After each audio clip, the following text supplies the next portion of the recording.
O devocional de hoje vai ser para você, falando de uma maneira bem mineirinha, que se considere e tem certeza de que é um filho de Deus. É, um filho de Deus, né? Que em Minas a gente fala assim, você é filho de quem? Aí eu respondo para você, eu sou filho de Deus.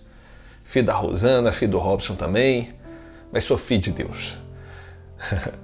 Brincadeiras à parte, nós vamos falar sobre teologia da adoção de uma maneira bem leve, bem simples, do jeito que a gente sempre conversa aqui, meditando num texto da palavra de Deus. Mas antes de entrarmos no assunto, eu quero saber como é que você está, filho de Deus. Você está bonzinho? Está na paz do Senhor? Está tudo certo? Eu espero que esteja tudo bem com você, meu irmão, minha irmã. Sinta-se à vontade, seja muito bem-vindo, você que está vindo aí pela primeira vez. Aqui a casa é sua. Nós somos uma comunidade de amigos que ama estudar a palavra do Senhor. Então já vai deixando o seu like, você que não é inscrito, se inscreva, ative as notificações para não perder nada. Deixa aí um comentário com a sua opinião, responde aí para mim se você é filho de Deus ou não, espero que seja. E vamos que vamos, fica comigo até o final, a prosa vai ser boa e depois a gente vai orar juntos, beleza? O texto que eu quero meditar com vocês não podia ser outro. Está lá em Romanos, no capítulo 8, a partir do verso 15. E diz assim a palavra de Deus: pois vocês não receberam o Espírito que os torne, de novo, escravos medrosos, mas sim o Espírito de Deus, que os adotou como seus próprios filhos. Agora nós o chamamos Abba Pai, pois o seu Espírito confirma a nosso Espírito que somos filhos de Deus.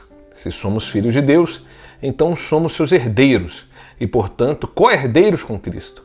Se de fato participarmos do seu sofrimento, participaremos também da sua glória. A gente leu até o verso 17 aqui. Eu gosto de ler nessa versão NVT, eu acho ela bem fácil de compreender para todos nós aqui. Então vamos lá.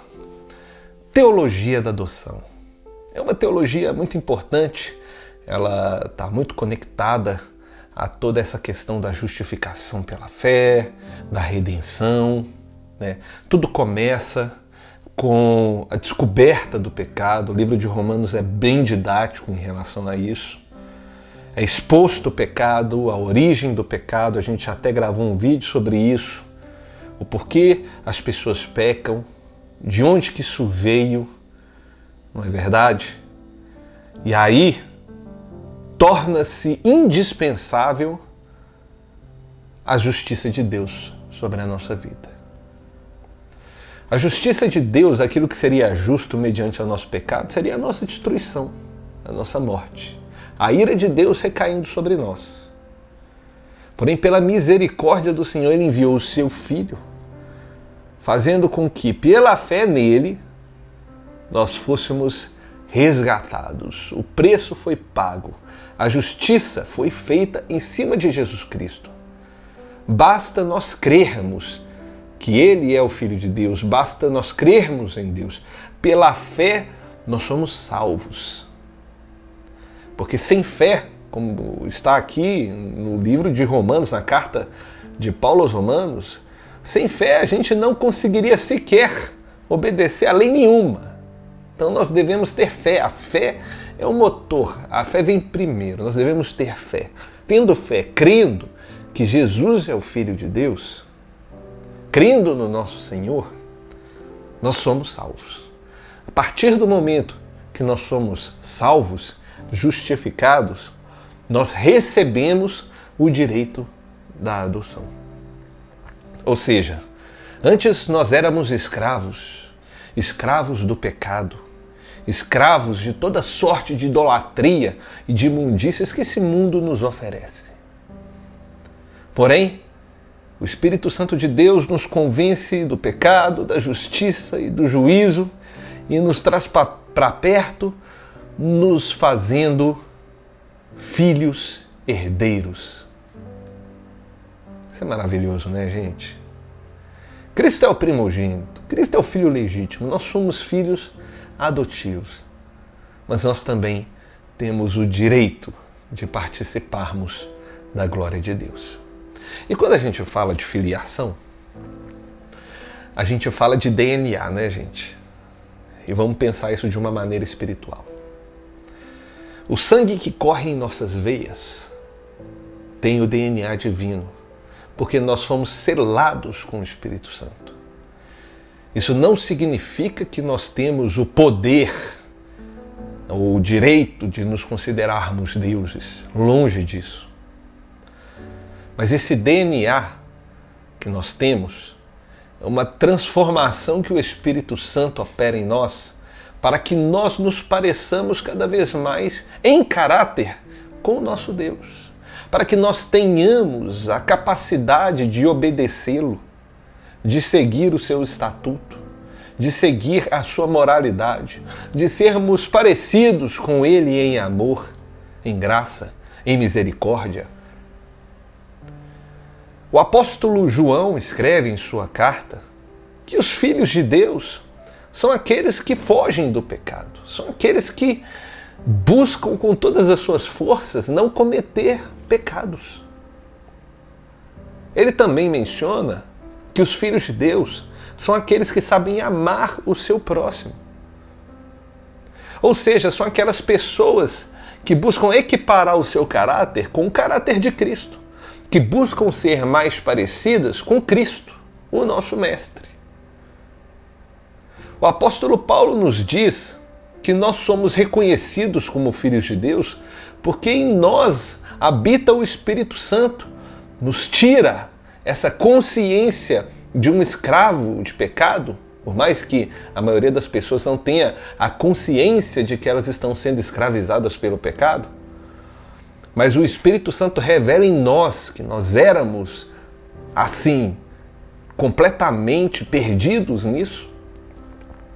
E hoje nos traz a confirmação de que nós somos filhos de Deus.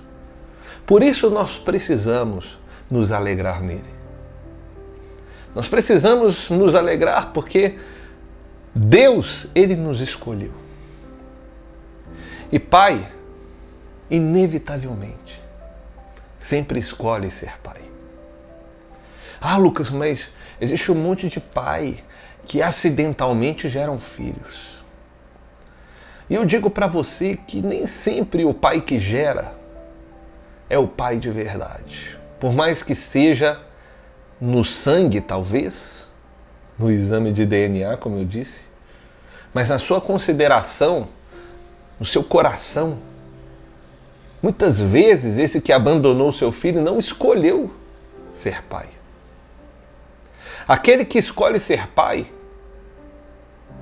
vai cuidar dos seus filhos, vai educar os seus filhos, vai amar os seus filhos, vai proteger os seus filhos, vai prover para os seus filhos. E tudo isso Deus faz por nós, porque Ele escolheu ser o nosso Pai. Ele entregou o seu Filho para que nós fôssemos salvos.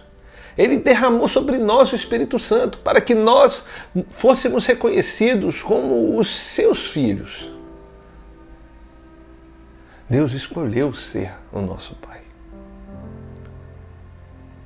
Deus, ele se importa conosco. Deus nos ama. Guarde sempre isso. Logo, tudo o que devemos fazer em obediência ao Senhor não é simplesmente por uma obrigação ou por uma barganha, mas é em resposta por este amor que Ele nos deu, em obediência por Ele ser o nosso Pai.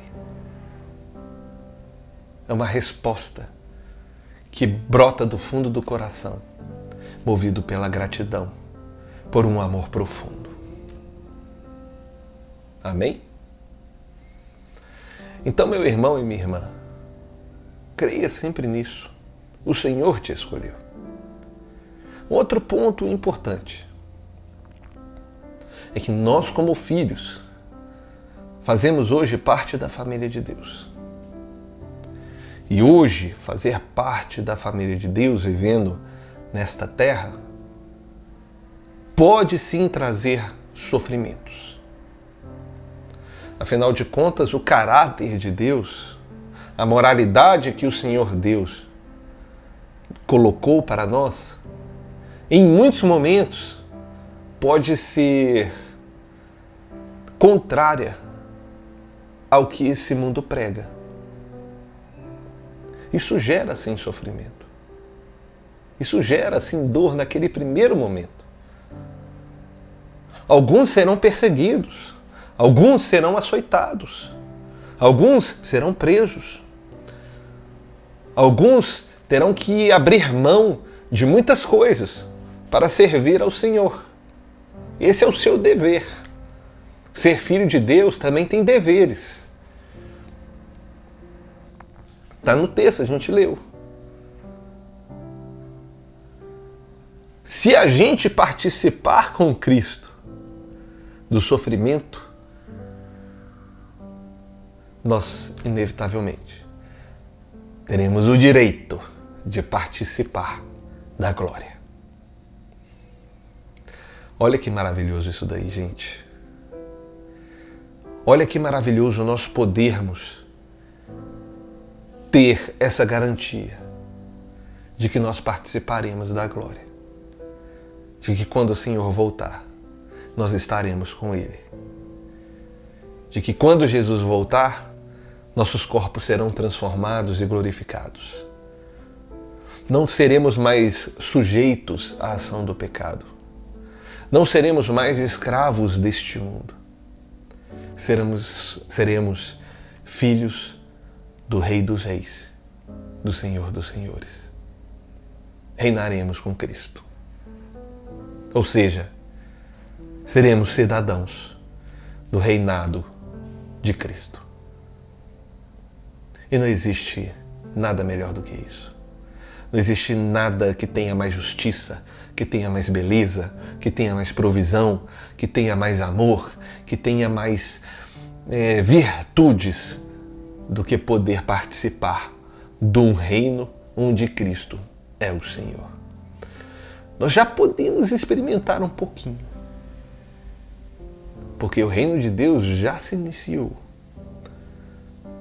E eu sei onde esse reino está realmente acontecendo. Lá não existe injustiça. Lá existe amor, existe união, existe paz, existe transformação. Olha que maravilha. Eu posso sentir isso em muitos momentos. Eu tenho certeza que você também. Então, que nós participemos sempre deste amor, da glória, do poder maravilhoso de sermos chamados filhos de Deus. Vamos orar? Oh, Pai, muito obrigado por este privilégio de sermos chamados filhos. Nós queremos fazer jus a esse privilégio. Nós queremos cumprir os nossos deveres como filhos. Mesmo que isso traga a nós algum sofrimento, um breve sofrimento, que logo se transformará em glória. Nós reinaremos com Cristo. Olha que maravilha, Pai. Muito obrigado, porque o Senhor é quem nos escolheu. E nós queremos te agradecer por tudo que o Senhor tem feito por nós. Nós queremos declarar que nós te amamos, Pai. Nós te amamos, Pai. E nós queremos honrar a Ti com todas as nossas forças. Proteja-nos. Proveja, Pai, a cada um. Traga, ó Deus, a solução, a resposta, a proteção que o Senhor nos garante. Nós dependemos de Ti para tudo. Somos como crianças pequenas, de colo, que dependem totalmente de seu Pai. Muito obrigado por tudo, ó Pai. Nós te amamos e nós queremos render louvores ao Senhor. Eu oro no nome de Jesus. Amém. É isso aí, meu irmão e minha irmã. A gente se vê em breve, se o Senhor permitir, no próximo vídeo. Que Ele te abençoe muito e te cubra com todas as bênçãos sem medidas. Amém? Até mais.